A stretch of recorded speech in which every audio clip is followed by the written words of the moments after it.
Not gonna lie. Don't know if we're gonna end up finishing this trail.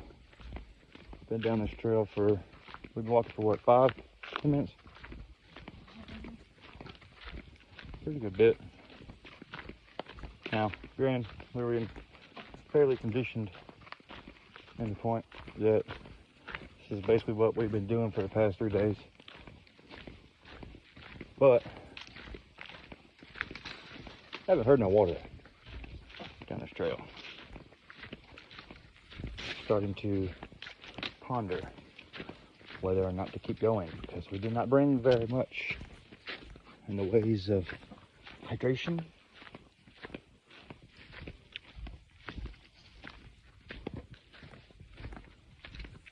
So, yeah, to be continued.